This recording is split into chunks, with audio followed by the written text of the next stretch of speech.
Hello everyone, good morning. कैसे हैं आप लोग? आई होप आप लोग बहुत अच्छे होंगे। और अभी मॉर्निंग का टाइम है तो मैंने नीचे का अपना सारा काम फिनिश कर लिया और फिर मैं छत पे आ गई थी और मशीन में कपड़े डाल दिए थे मैंने, तो वही मैं यहाँ सूखने के लिए डाल रही हूँ। और जो भी मेरे चैनल पे न्यू है मैं उनको अपना इंट्रो दे दूँ। मेरा नाम नेहा है और मैं यूपी से बिलोंग करती हूँ और अभी मैं DSSB PRT की प्रिपरेशन कर रही हूँ और साथ ही साथ मैं BPSC TRE 4.0 की प्रिपरेशन कर रही हूँ। हालांकि मैंने TRE 3 का फॉर्म नहीं अप्लाई किया कुछ पर्सनल रीज़न की वजह से, और TRE 3 का नहीं अप्लाई किया था और TRE 4 का एग्ज़ाम दूंगी मैं। तो अभी मैं यहाँ वही प्रिपरेशन कर रही हूँ और अभी मैं मोस्टली जो है वो NCERT कवर कर रही हूँ क्योंकि मुझे GS जो है वो अपना बेसिक से स्ट्रॉन्ग करना है। तो NCERT से मैंने स्टार्ट किया है पढ़ना। और मेरी एक सब्सक्राइबर है निपांशी ठाकुर जी, तो उनका कमेंट है मेरे चैनल पे कि SST जो है सेकंड लैंग्वेज सीटेट में उसकी प्रिपरेशन कैसे करें, क्योंकि वो जितनी भी बार मतलब सीटेट का एग्ज़ाम देती हैं तो सेकंड पेपर जो है उनके मार्क्स उसमें बहुत ज़्यादा कम रहते हैं और इसलिए वो बहुत ज़्यादा परेशान हैं। तो उन्होंने मुझसे सजेशन मांगा कि उनको कैसे प्रिपरेशन करनी चाहिए। तो सिस्टर, मैं आपको बताना चाहूँगी कि मेरी जो स्ट्रेटजी थी वो मैंने ऑलरेडी अपने चैनल पे शेयर की हुई है और अपने एक सेपरेट वीडियो मैंने डाला था अपना, उसमें मैंने सीटेट की प्रिपरेशन कैसे करें वो भी बताया है और साथ ही साथ SST के लिए कैसे पढ़ना है, कहाँ से पढ़ना है, वो सारी चीज़ें भी मैंने बताई हैं। पर मैं इस वीडियो में आपको बताना चाहूँगी कि SST जो पोर्शन है उसमें हम सभी को बहुत ज़्यादा दिक्कत होती है और बहुत सारी चीज़ें हैं जो हम सभी को समझ में नहीं आती हैं उसमें। तो आप जो है SST के लिए 2011 से अभी तक के सारे previous year question paper solve करो। मैंने भी यही किया था, पर मैंने सारे सब्जेक्ट के लिए तो नहीं किया था और SST में मुझे भी प्रॉब्लम थी, तो इसलिए मैंने 2011 से अभी तक का सारा previous year question paper solve किया। और 40 नंबर की थ्योरी पूछी जाती है और 20 नंबर की जो है वो पेडागॉजी पूछी जाती है। तो अगर आप प्रीवियस ईयर पेपर सॉल्व कर लेते हो तो वो जो 20 नंबर की पेडागॉजी है उस पे जो है आपकी समझ जो है वो बहुत अच्छी बन जाएगी और जो 40 नंबर की थ्योरी पूछी जानी है कहीं ना कहीं आप जो है उसको रिलेट कर पाओगे कि मतलब क्या चीज़ें हैं जो हर बार रिपीट हुई हैं या फिर क्या है जो मतलब पढ़नी है, क्या चीज़ें स्किप करनी है, वो सारी चीज़ें आपको समझ में आ जाएंगी। तो आप सारे PYQ सॉल्व कर लीजिए और उसके साथ ही साथ आप जो है NCERT की बुक्स पढ़ना स्टार्ट कर दीजिए। 6 to 8 की NCERT की बुक्स पढ़िए, ज्योग्राफी, हिस्ट्री और पॉलिटी, ये तीनों बुक्स पढ़िए और इसको 1-2 बार रिवीजन भी कर लीजिए और साथ ही साथ कुछ प्रैक्टिस भी करते रहिए। यही मतलब एक रास्ता है कि हाँ, हमारा जो SST है, SST का पोर्शन हमारा इस तरीके से कवर हो जाएगा। फर्स्ट आप previous year question paper solve करिए और सेकंड NCERT पढ़िए और थर्ड क्या है कि आप प्रैक्टिस ज़्यादा से ज़्यादा करिए। तो कहीं ना कहीं आपका जो SST का पोर्शन है वो जो है आपको अच्छे तरीके से समझ में आ जाएगा। और ऐसी मैं उम्मीद करती हूँ कि आपको ये चीज़ें समझ में आई होंगी और आपका डाउट क्लियर हो गया होगा। तो अभी मेरा जितना भी काम था मैंने अपने सारे काम को कंप्लीट कर लिया है और अभी मैं स्टडी कर रही हूँ। तो यहाँ मैंने सबसे फर्स्ट जो अपने स्लॉट में रखा है वो रखा है पॉलिटी। और आज जो मैं पढ़ रही हूँ वो पढ़ रही हूँ कि मतलब लड़के और लड़कियों में किस तरीके से मतलब बचपन से ही उनके अंदर बहुत सारी चीज़ें डाली जाती हैं लड़के और लड़की को लेके। आप ये पिक्चर देख सकते हो, ये एक पिक्चर बहुत कुछ मतलब कहती है हमसे।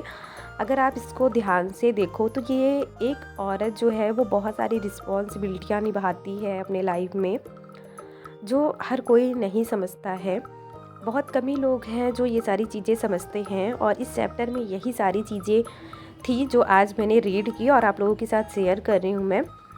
और ये रियल बातें हैं जो आज मैंने पढ़ी कि आप बाहर का अगर कोई मतलब जॉब करता है और हम हाउसवाइफ घर पे कितना भी काम करते हैं, पर हमारे जो काम की वैल्यू हो है वो जो है एकदम ज़ीरो होती है। मतलब हमारे काम को कोई भी इम्पोर्टेंस नहीं दिया जाता है। और जब कोई वर्किंग होता है, जैसे कोई जॉब कर रहा है दिन भर, और जब शाम को घर वो आता है तो उसको ऐसा लगता है कि हाँ मैंने बहुत सारा काम किया है। जनरली मेंस में ऐसा होता है कि हाँ उनको लगता है कि हाँ मैंने बहुत सारा काम किया है, और घर पे जो लेडीज हैं वो बस उनका तो ये डेली का है, वो तो ज़्यादा कुछ करती नहीं है, ऐसा कोई थकान वाला काम नहीं है। पर रियल में ऐसा होता नहीं है। आज इस चैप्टर में बहुत कुछ सीखने को मिला मुझे। और मैंने एक सामोआ द्वीप है प्रशांत महासागर में, प्रशांत महासागर के दक्षिण में स्थित है सामोआ द्वीप।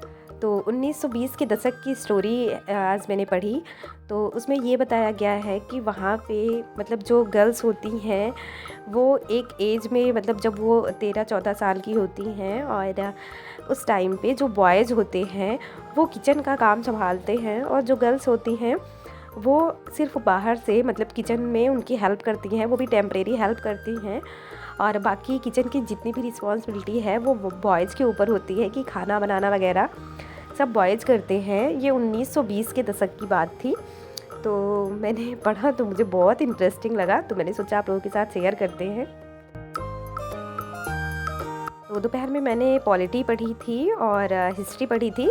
फिर उसके बाद मैं किचन में चली गई थी लंच वगैरह बनाने के लिए। फिर किचन का सारा काम कंप्लीट किया मैंने। अब यहाँ मैं ज्योग्राफी पढ़ रही हूँ, और ज्योग्राफी में मैं वायु जो चैप्टर है वो पढ़ रही हूँ, 5th चैप्टर है। और बहुत ही जल्द क्लास 7 की मेरी ज्योग्राफी और पॉलिटी कंप्लीट हो जाएगी। हालांकि हिस्ट्री में थोड़ा बड़े चैप्टर है, 6th क्लास की अपेक्षा 7th क्लास में थोड़ा बड़े चैप्टर हैं, और मुझे थोड़ा मतलब कम समझ में आया था, इसलिए अभी मैं हिस्ट्री में 1st चैप्टर ही पढ़ रही हूँ। और पॉलिटी और ज्योग्राफी की बात करूँ तो मैं 5th चैप्टर दोनों में मैंने पढ़ लिया है। और आप लोगों को अगर इंटरेस्टेड हैं आप लोग एनसीईआरटी की बुक्स पढ़ने में, तो मैं अपने कम्युनिटी पे पोस्ट करती हूँ। और मैंने 3rd चैप्टर तक ज्योग्राफी क्लास 6 की पोस्ट की है, तो आप लोग वहाँ से रीड कर सकते हो। और मैंने भी न्यूज़ देखी कि बीपीएससी टीआरई 3 का जो पेपर था वो लीक हो चुका है, और बहुत सारे बच्चे हैं जिन्होंने बहुत सारी मेहनत की, बहुत सारा मतलब अपना टाइम दिया, दिन रात पढ़ते थे और पेपर देने गए। और कहीं ना कहीं मतलब जब हम लोग इतनी दूर से पेपर देने जाते हैं, या फिर बिहार के ही बच्चे ले लीजिए आप, या फिर कहीं बाहर के जो भी बिहार में पेपर देने जाते हैं और बाद में पता चलता है कि पेपर लीक हो गया, तो बहुत ज़्यादा हर्ट होता है। और वे बच्चे जो दिन रात मेहनत करते हैं वो मतलब कहीं ना कहीं बहुत ज़्यादा उनको हर्ट होता है। और ऐसे धांधली करके तो हम एग्ज़ाम क्वालिफाई कर लेते हैं, पर वो जो अंदर का सेटिस्फेक्शन होता है ना वो कभी नहीं होता। तो पता नहीं क्यों ऐसा करते हैं लोग, मुझे तो समझ नहीं आता। खैर क्या ही किया जा सकता है, अब सरकार क्या करती है, देखते हैं पेपर रद्द होता है कि नहीं होता है। और अब लोकसभा का चुनाव भी है, तो आचार संहिता भी लागू हो गई है, तो वैसे भी कुछ होना नहीं है। और हमारे यहाँ यूपी में तो कोई भी वैकेंसीज़ आ ही नहीं रही हैं। हर बार बस यही सुनने को मिलता है कि शिक्षक और छात्र अनुपात बराबर हैं, और वैकेंसीज़ का तो कुछ ही नहीं पता। समझ में नहीं आता कि टीचर रिटायर होते ही नहीं हैं क्या, कुछ नहीं समझ में आता कि शिक्षा का क्या हाल है। हम किसी भी प्राथमिक स्कूल में जाते हैं तो वहाँ आप देखेंगे टीचर की कमी हर प्राथमिक स्कूल में है, पर शिक्षक छात्र अनुपात कहाँ से बराबर हैं यही नहीं समझ में आता है। और इतने काफ़ी टाइम से हम लोग स्टडी कर रहे हैं, लगे हुए हैं, पर कब सफलता मिलेगी पता नहीं। पर कभी कभी ना बहुत ज़्यादा डिमोटिवेशन भी होता है, मन करता है कि हाँ स्टडी छोड़ दिया जाए, पर बहुत सारी चीज़ें हैं कि हाँ मतलब बहुत सारा टाइम दिया है हम लोगों ने स्टडी को, कुछ करना है, अंदर से ये है कि हाँ मुझे कुछ करना है। कुछ भी हो पर एक जॉब होनी चाहिए मेरे पास। मुझे ऐसा लगता है ना कि हाँ मैं एक जॉब करूँ, मेरे पास एक जॉब होनी चाहिए। ज़रूरी नहीं कि मैं टीचिंग में ही करूँ, मुझे कुछ भी मतलब जॉब मेरी गवर्नमेंट जॉब हो एक बस, ये मेरे अंदर चल रहा है। क्योंकि इतना पढ़ने लिखने के बाद मेरा घर में बैठने का बिल्कुल मन नहीं करता है। और जब मैं देखती हूँ कि हाँ मतलब मेरी फ्रेंड हैं या फिर कोई है अच्छे तरीके से प्रिपरेशन कर रहे हैं, बाहर रह के स्टडी कर रही हैं, तो कहीं ना कहीं मैं खुद को मतलब बहुत ज़्यादा पीछे हूँ, ऐसा मुझे फील होता है कि मैं बहुत ज़्यादा पीछे हूँ सबसे। बहुत मतलब मैं क्या कहूँ कि मैं बहुत ज़्यादा मतलब डीमोटिवेट हो जाती हूँ। पर मोटिवेशन खुद से ही हमें मिलता है और खुद से मैं ये सोचती हूँ कि कोई नहीं, अगर मैं आज थोड़ा-थोड़ा पढ़ रही हूँ तो आगे चल के मेरी भी तैयारी बेहतर होगी। तो अभी इवनिंग का टाइम है और मैंने क्लास 7 का पर चैप्टर जो है मतलब एक-एक चैप्टर कंप्लीट कर लिया तीनों सब्जेक्ट का। और उसके बाद मैंने शाम की चाय बनाई और अभी ये मेरे पास आर.एस. अग्रवाल की बुक है और आप लोगों को पता ही कि मेरी मैथ बहुत ज़्यादा वीक है। तो मैंने आर.एस. अग्रवाल की बुक से पढ़ना शुरू किया है और फर्स्ट चैप्टर मैंने इतना पढ़ा है, तो बाकी मैं रात में कंटिन्यू करूँगी, अभी नहीं। तो आज का ब्लॉग मैं यहीं ख़त्म करती हूँ। आशा करती हूँ कि आपको ब्लॉग हेल्पफुल लगा होगा और अगर हेल्पफुल लगा तो प्लीज़ चैनल को सब्सक्राइब करिएगा। मिलते हैं आप लोगों से नेक्स्ट ब्लॉग में, तब तक के लिए बाय बाय, टेक केयर।